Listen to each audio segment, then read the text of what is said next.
The Black MAGA revolt, when a people stop asking permission to change parties.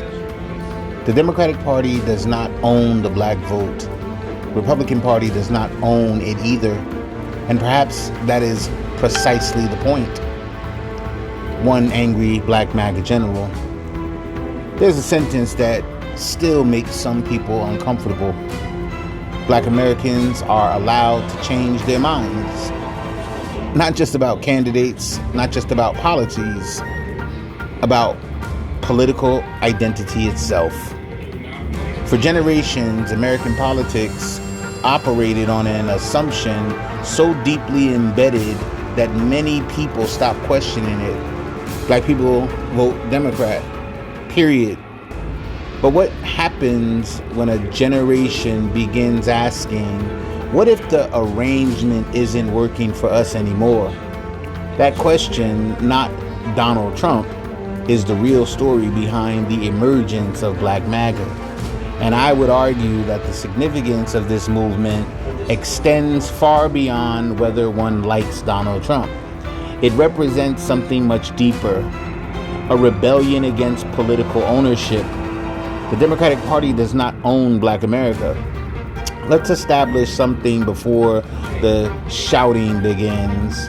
I am not arguing that the Democratic Party has done nothing for Black America. That would be historically dishonest. The modern Democratic coalition played an important role in the passage of the Civil Rights Act and Voting Rights Act. And Democratic politicians have often supported policies that black voters valued. But political history isn't supposed to be a marriage certificate. A political party is supposed to serve the voter, not possess the voter. And that distinction matters. The Democratic Party cannot reasonably say, we have historically received the overwhelming majority of your votes, therefore you owe us your votes forever. That's not democracy. That's inheritance politics, and Black Americans are not political property. Republican Party doesn't own the Black American either. Now, let me turn the microphone around. Republicans don't get a free pass either. If Republicans think that pulling a black face on a campaign brochure automatically creates a black political movement, they're mistaken. Black MAGA cannot merely become vote Republican because Republicans need black votes. That's the same transactional politics we're supposedly rejecting.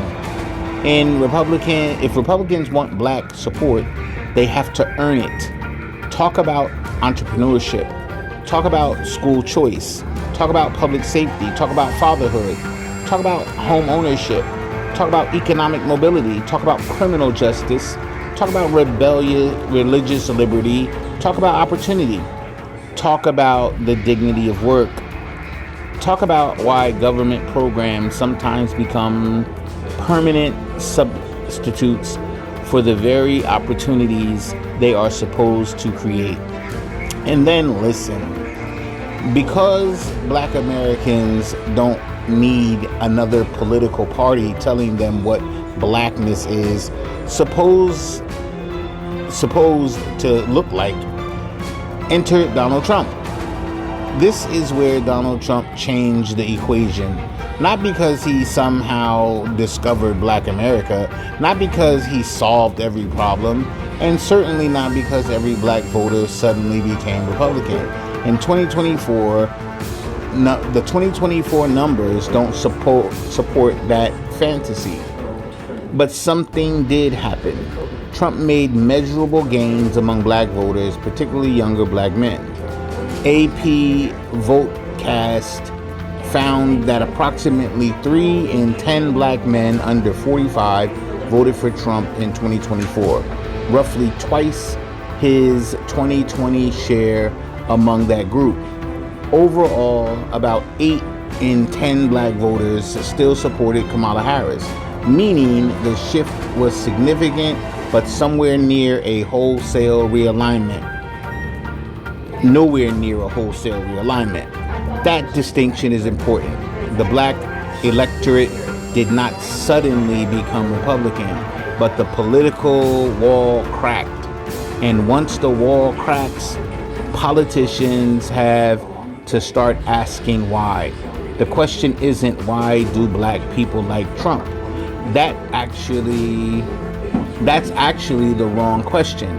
The better question is, why are some black Americans no longer afraid to disagree with the Democratic establishment? That is a much more interesting question. For decades, black political debate was often conducted inside a narrow corridor. You could disagree with Republicans, you could disagree with conservatives, you could criticize Trump. But if you crossed too far outside the Democratic consensus, you could suddenly find yourself accused of betraying your race. That mentality has to end because it contains an ugly assumption that black people are incapable of political individuality. I reject that assumption completely. Black MAGA is not supposed to be white MAGA with black skin. This is where the movement needs to mature. Black MAGA should not mean everything Trump says is correct. That's not political independence. That's political worship. And Christians should be especially careful about that. Scripture says, put not your trust in princes. Psalms 146:3.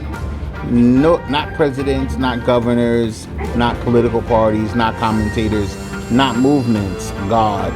Trump can be right about something. Trump can be wrong about something. The Republican Party can be right. The Republican Party can be wrong. The Democratic Party can be right. The Democratic Party can be wrong. And the black voter remains free to say, I will decide. That is political adulthood. The popularity shift. What Donald Trump did, at least politically, was reverse a polarity that had existed for generations. The traditional assumption was black plus urban plus working class equals Democrat. Trump's coalition began changing that formula, not completely, not universally, but enough to make political strategists nervous.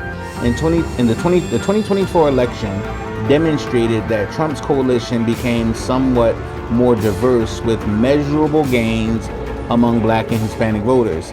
And the significance of that isn't simply electoral, it is psychological. For the first time in a long time, millions of Americans could look at a ballot and say, I don't have to vote the way my grandparents voted. That is liberation.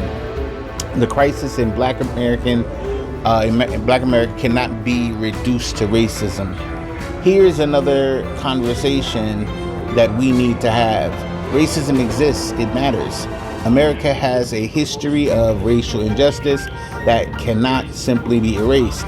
But if racism becomes the explanation for every black social problem, then we have created an intellectually dead end.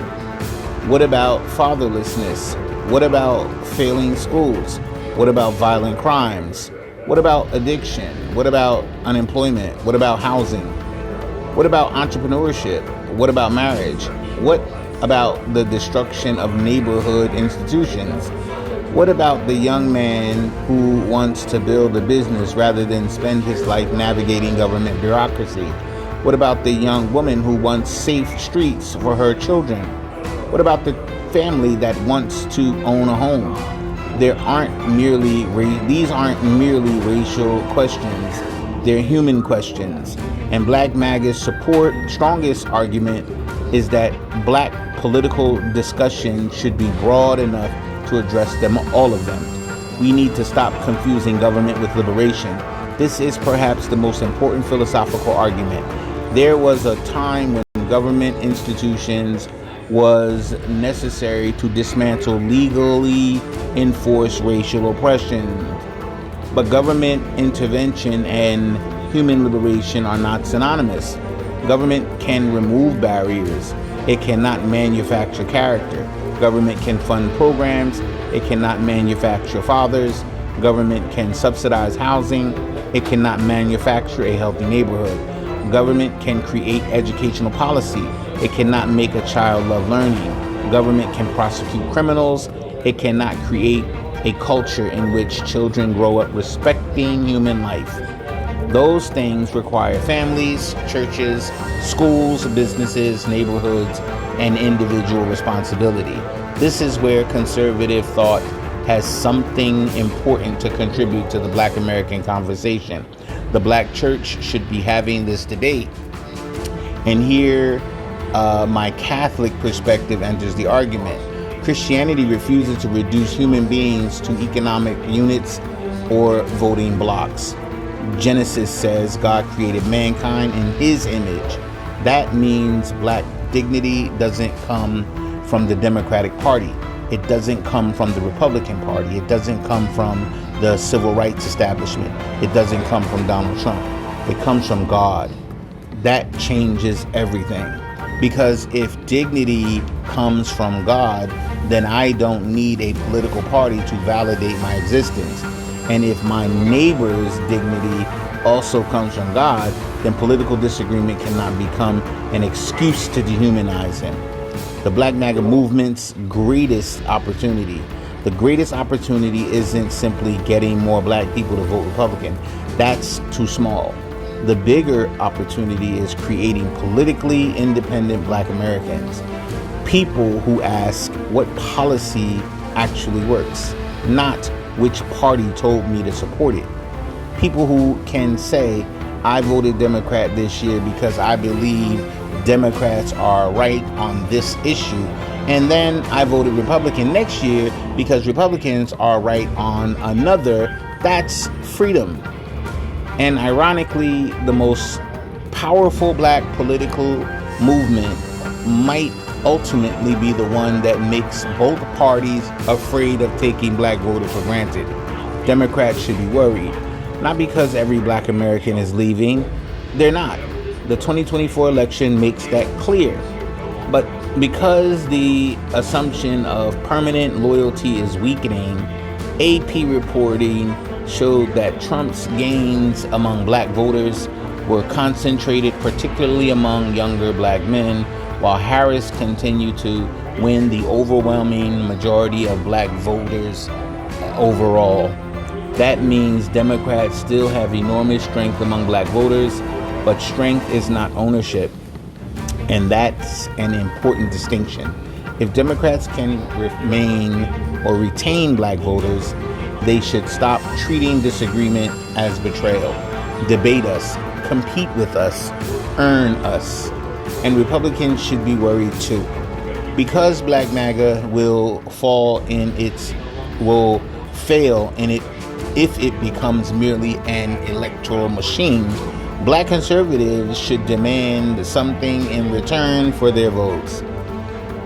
Don't give us photographs, give us policy.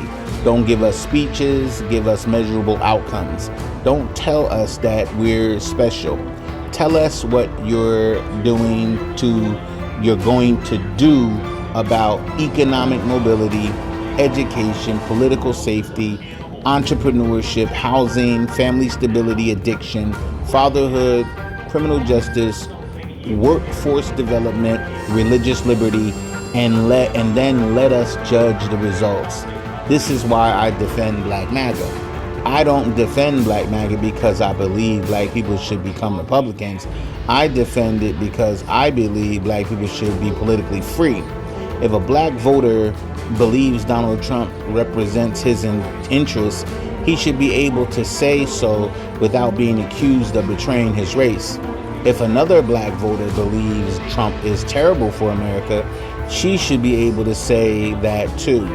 Both are exercising the same freedom. Political independence is not betrayal, it is citizenship. And perhaps the greatest thing Donald Trump unintentionally accomplished was forcing America to confront a question that neither political party particularly enjoys. What happens when the people are assumed? What happens when the people you assumed belong to you decide they belong only to themselves. That's the Black MAGA phenomenon. Not the end of Black America.